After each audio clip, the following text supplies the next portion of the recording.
think the first thing is to learn that worship isn't just about music, and it isn't about musical excellence, even if it is about music.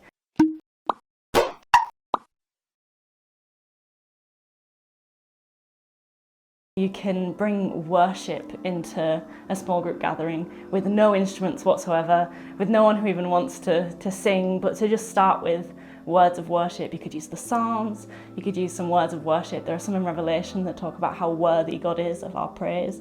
And to just speak that worship ask, why don't we read this Psalm all together?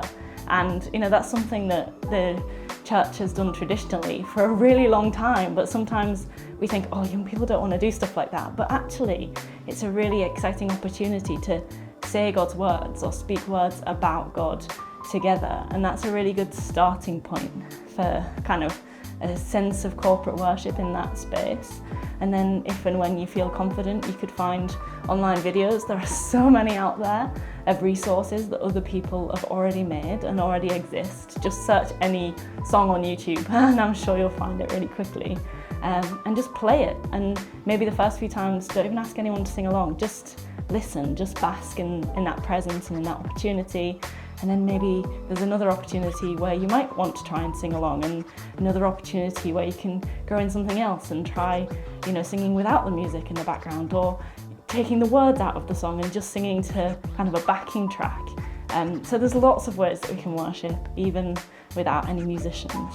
Some of the best worship experiences I've been at have been where you've got someone who's vaguely competent and can sing sort of in tune leading, but actually, if worship is God's people pouring out their love to their Creator, it's not about what instruments you have, what technology you have, it is about actually worshipping.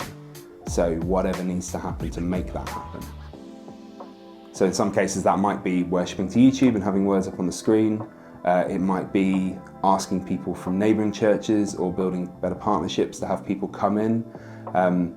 My suggestion with that is to always try and also then do some sort of training for the people you do have, so you're not relying on other people but actually building people up if they're learning on those skills.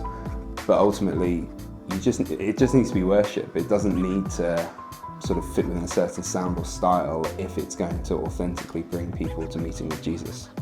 Leading worship with no musicians is an opportunity to be creative. It's an opportunity to express ourselves in a completely different way, whether that is through art, through a walk in nature, creative writing. It's allowing people to express the different ways that they might learn and that they might be able to externalize what's going on internally and offer a space for thankfulness and gratitude towards God in a different medium. You got any ideas that I can then say to camera? No, I think Great. fantastic. Yeah.